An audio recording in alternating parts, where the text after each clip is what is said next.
안녕하세요, 여러분. 오늘 여러분께 들려드릴 이야기는 우리 주변에 조용히 빛나고 있는 선한 마음에 관한 이야기입니다. 때로는 가장 가까운 사람들조차 모르게 세상을 더 나은 곳으로 만들기 위해 노력하는 사람들이 있습니다. 여러분의 배우자나 가족이 여러분도 모르는 비밀스러운 선행을 하고 있다면 어떨까요? 그런 순간을 함께 상상해보며 이 이야기를 들어보세요. 서울의 봄날, 아침 햇살이 아파트 창문을 통해 부엌으로 쏟아져 들어왔다. 지호는 조용히 일어나 커피를 2잔 준비했다. 그는 35세, IT 기업의 중간 관리자로 성실하고 꼼꼼한 성격이었다. 지호는 침실로 돌아가 아내 민지에게 커피를 건네며 부드럽게 그녀의 어깨를 흔들었다. 여보, 일어날 시간이야. 민지는 초등학교 3학년을 가르치는 교사였다. 그녀는 눈을 비비며 일어나 남편의 커피를 감사히 받았다. 오늘도 야근이야? 민지가 물었다. 지호는 고개를 끄덕였다. 수요일은 항상 바쁘잖아. 9시쯤 들어올게. 그들의 아침은 언제나처럼 평화로웠다. 지호는 민지를 학교까지 태워다 준 후 강남의 유리 빌딩으로 향했다. 그의 하루는 회의, 이메일, 전화통화로 가득 찼다.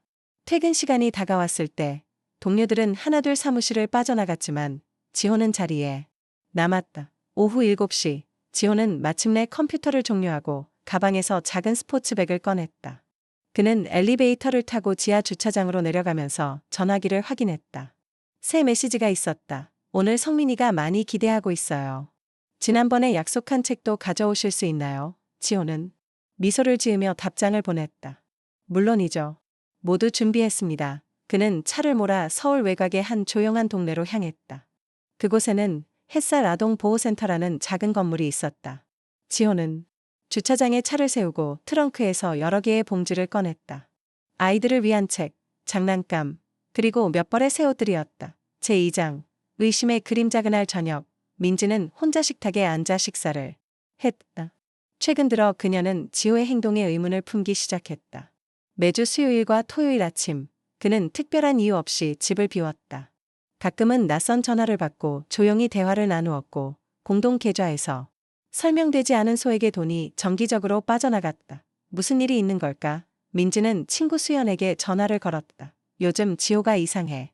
뭔가 숨기는 것 같아. 수연의 목소리가 조심스럽게 들려왔다. 어쩌면 다른 여자가 있는 건 아닐까? 민지는 그 생각에 가슴이 아팠다. 그녀는 지호의 서랍을 뒤져본 적이 있었지만 특별한 것은 발견하지 못했다. 단지 어린이 옷가게에 영수증과 어린이 책 구매 내역만 있었을 뿐이었다. 그날 밤, 민지는 결심했다. 다음 수요일, 그녀는 지호를 따라가 볼 것이다. 수요일이 왔다. 민지는 학교에서 조퇴를 하고 지호의 회사 앞에서 기다렸다. 그가 나오자 조심스럽게 차를 몰아 그를 따라갔다. 서울의 번화가를 지나 점점 한적한 동네로 향했다. 마침내 지호의 차가 멈춘 곳은 작은 건물 앞이었다. 햇살 아동보호센터. 민지는 차 안에서 지호가 여러 봉지를 들고 건물로 들어가는 모습을 지켜보았다. 용기를 내어 그녀도 차에서 내려 건물로 다가갔다. 창문을 통해 안을 들여다보니 지호가 아이들에게 둘러싸여 있었다. 그는 미소 지으며 책을 읽어주고 있었고 아이들은 열심히 귀를 기울이고 있었다. 특히 한 소년이 지호의 옆에 바짝 붙어 앉아 있었다. 12살 정도로 보이는 그 아이는 지호의 말 한마디 한마디에 집중하고 있었다. 민지는 건물 안으로 들어갔다.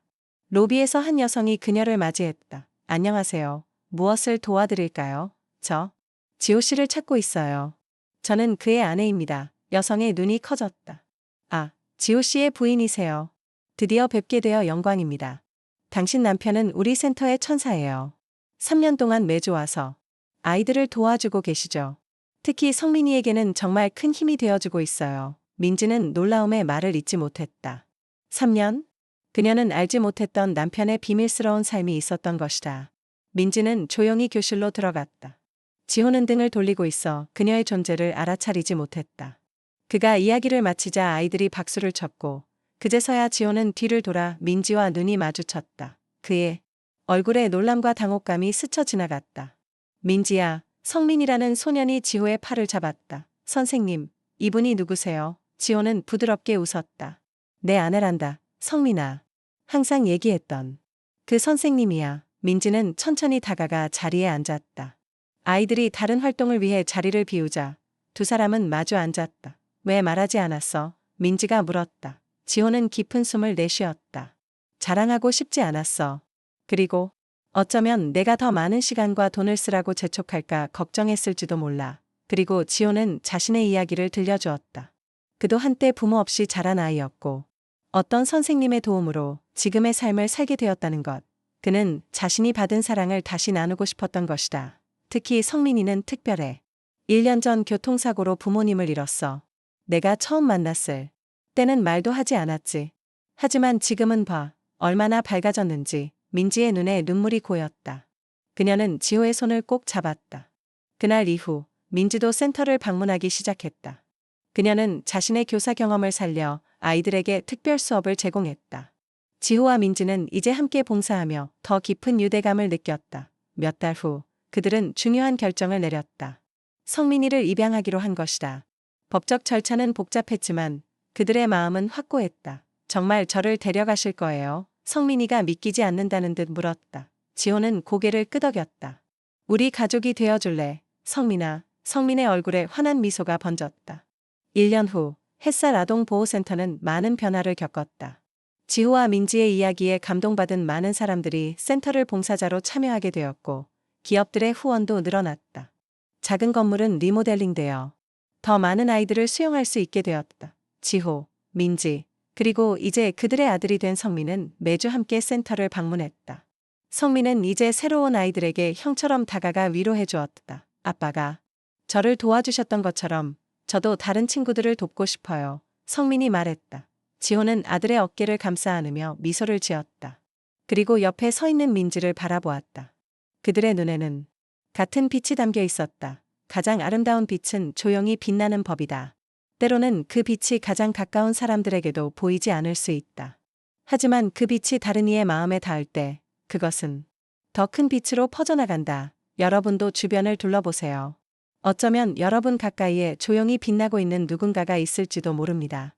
그리고 더 중요한 것은 여러분 자신이 그런 빛이 될 수 있다는 것입니다.